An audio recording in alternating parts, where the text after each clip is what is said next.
and we're here at the SDG studio. And I'm Mila Palomar, and I'm here today with Joe Scheuer, who is the UNDP's Director for Climate Change and Disaster Risk Reduction, and with Renaud Meyer, who is the Country Director for UNDP in Nepal.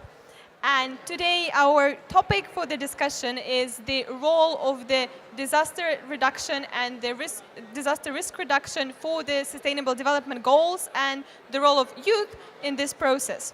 So my first question will be to you, Joe, and can you talk about, very general, what are globally the biggest challenges in your field right now? What are the biggest challenges for the disaster recovery? Okay, so thank you. The biggest challenge, first of all, thank you very much for having us today. Great to be here. In terms of disaster recovery, and we have just concluding 3 days of discussion in terms of looking where we are, there's really 4 things. First, the recognition and the necessity and the emerging actually focus on preparing for recovery. It is something we can prepare for. It's not something we need to think about after the crisis occurred. There's a number of different things we can invest in terms of institutional capacities, etc., to be prepared to manage recovery process as well. Secondly, is the issue of financing.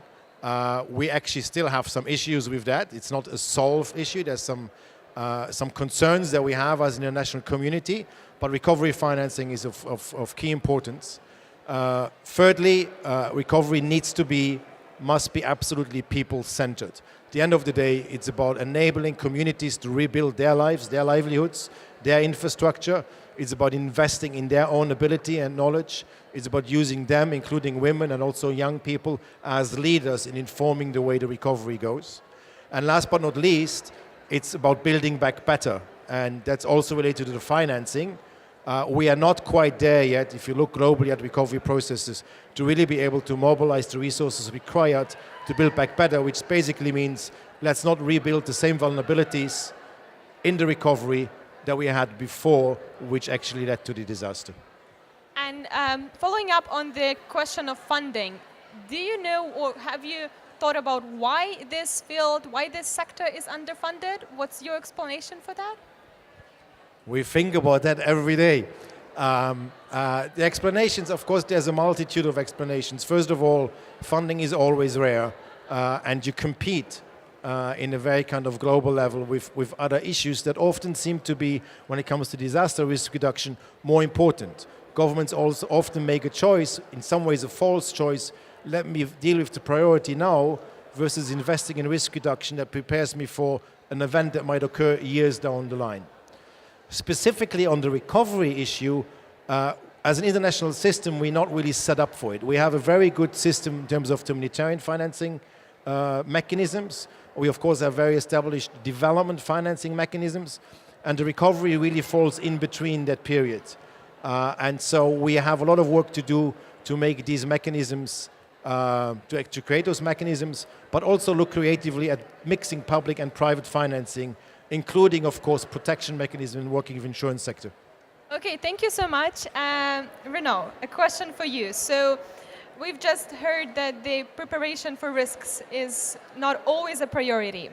And with the case with Nepal, we knew years in advance, and it was clear that Nepal is an earthquake area. Can you reflect on what was done in terms of preparation for the potential earthquake and whether it helped with dealing with the consequences of the actual earthquake that happened? Sure. Indeed, I mean, you're right to point out that Nepal is one of the most prone countries in the world for natural disasters, including for earthquake-related disasters. So, you know it's going to happen, but of course you never know when it's going to hit you. So you can do a lot of preparations, and in Nepal we had a fairly robust legal framework for disaster risk management, quite significant investments, both by the Nepali budget, but also by the development and the development partners to Nepal over the years. What we did not have, and which proved very crucial, is the institution, an institutional setup that is being supported by the legal framework, that looks at the preparedness, but also at the recovery and at the response in a holistic fashion. Right? So this essential level was missing, is missing, and is now very much on top of the agenda of the policymakers and the decision makers in Nepal as a lesson, from this 2015 earthquake. What also had been done, which proved very useful, were emergency operating centers at the local level. What you see is the local governments, the local bodies, are always at the front line of the response, and we believe should also be very much at the front line of the preparedness, together with the community. And it doesn't always require, sophisticated technologies or a lot of funding. It's more a question of knowing, understanding the risks, having done some analysis, and looking at signs, that nature gives you on how the hazard is actually going to transform. And this is something that I think a lot of the communities in Nepal have now very much taken over and are going to mainstream in their local development plan, so that we're really pushing this idea of risk-informed development, especially critical for a country like Nepal that is so prone to disasters. Thank you so much for your answer. And if you can just briefly tell us, what role did young people play in rebuilding Nepal back? And what else can they do in the future? The youth were amazing. I mean, first of all, demographically, we should say that half of the population of Nepal is under 25 years old. So they do represent a very large section of society. But nevertheless, I mean, they were really, from the get-go, from day one, they were out there volunteering their time and their efforts at helping each other. During the search and rescue, you could see a lot of young people among the more professional teams that were doing search and rescue, helping each other. The solidarity that youth of Nepal have shown, demonstrated, was really amazing in terms of rubble removal, in terms of helping people clean up their houses.